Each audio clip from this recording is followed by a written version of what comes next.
So last time I said we were completely done with this white shell here. Well, I guess I had a little bit of a senior moment. I forgot about the rear subframe bolts. Didn't really forget about it, just thought I already had them out, but no, I didn't. So got to tackle that, and then next episode will actually be bolting stuff on the car. So let's get at her.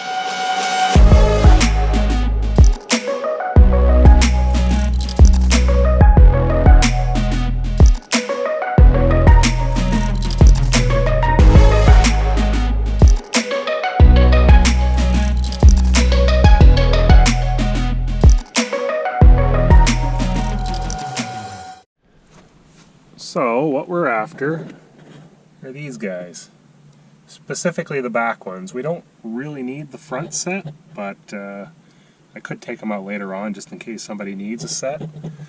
When you do the all-wheel drive swap, the all-wheel drive shell has like a support built inside the frame that houses these bolts. There's a cap over the top of it, and it keeps the bolt from spinning inside the frame. You need the longer all-wheel drive ones for the rear on the front-wheel drive shell, and on the front-wheel drive shell the other bolt is here, and they're shorter. So we don't need the one that's already here. What we need is the longer one here to go through the thicker all-wheel drive subframe, and we need the bolt here. Now the front-wheel drive shell doesn't have... Yeah, mosquitoes are out already. Now the front wheel drive shell doesn't have that box support inside the frame here, but the hole is already here. So what we need to do is take the shorter front wheel drive bolt from the rear, move it to the front, and take the longer all-wheel drive bolt and put it here in the rear. Now if you wanted to build this box structure or whatever inside so you could use the longer all-wheel drive bolt, you could go ahead and do that, but there's absolutely no reason to.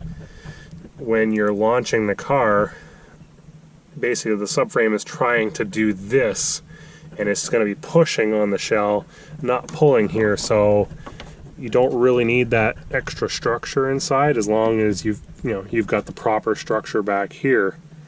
So that's what I did on mine 9 years ago, and it's never once been an issue.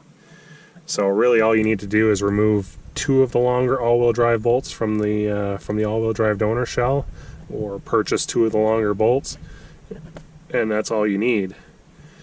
Like I said, if you want to go ahead and take out all 4 of them, go ahead, but they're kind of a pain in the ass to get out because of that little box structure that holds it in there from spinning. It's not really bad, but I'll get out these 2 for now, the 2 rear ones, and if we happen to have some time or whatever, I'll probably pull these out and just keep them in case somebody needs a set. Alright, let's get going. And of course the bolts are behind the plastic, so we'll have to pull out the rest of the plastics in here, both sides. A couple screws, no big deal, and then seen a lot of interesting ways to get those bolts out. I just use a hole saw and cut a nice hole in the floor, and then you have full access to the top of that box structure, and a couple little cuts with a small grinder, and they should pop right out.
Okay, now that the plastics are out, the area where the bolt is just a couple inches up ahead of these little plastic plugs where the screws go in.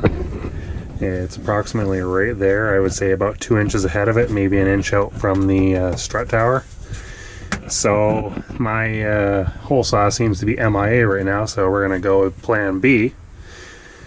Anyways, I don't really care if we chop this shell up too much, but when we do my brother's car, I'll do it with a hole saw so it leaves just a nice round hole. It's easy to plug in after. I like to make it look somewhat factory. So, safety squints engage.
I'm talking about.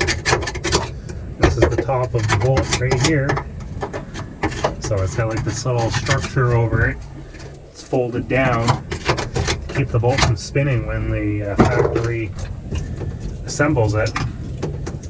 So you need to cut and pry the top of that little tube off.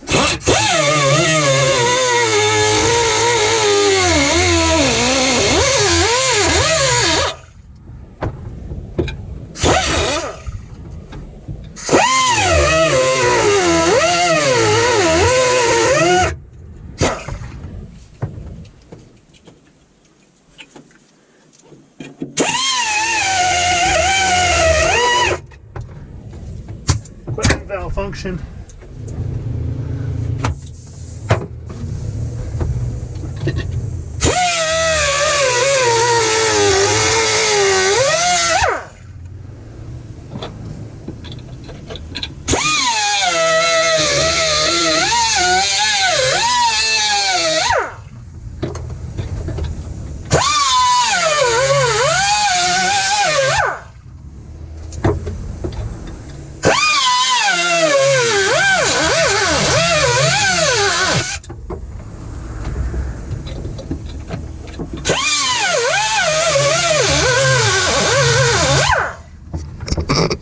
In here for a closer view, so you can kind of see how I've cut around that square structure. Now with any luck, if I go and tap from the bottom side, that bolt should break right through. Let's see. Feels loose. There. We broke it free, so now I can take this nut off.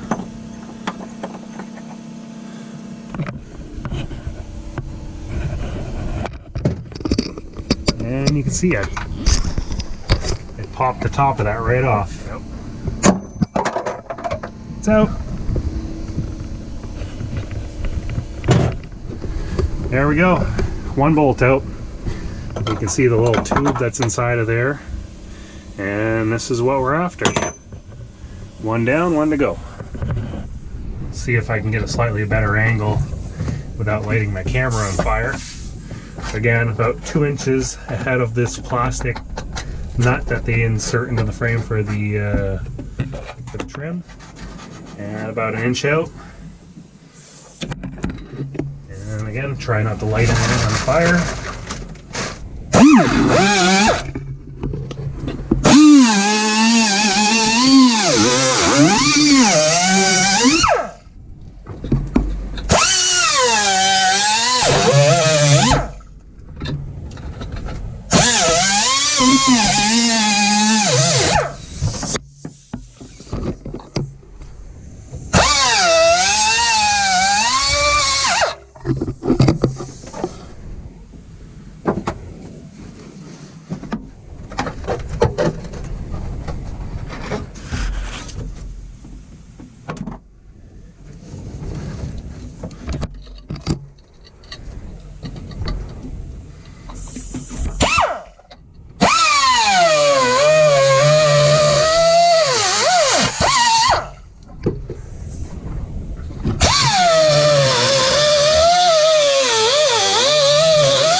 So there we go, we got our two long all-wheel drive subframe bolts.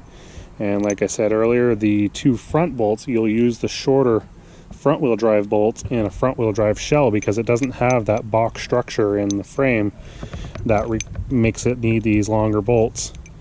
So if you were to try to use these bolts on the front in the front wheel drive frame, you'll end up with probably about 3 inch of too much bolt, unless you build a structure around the head of the bolt here.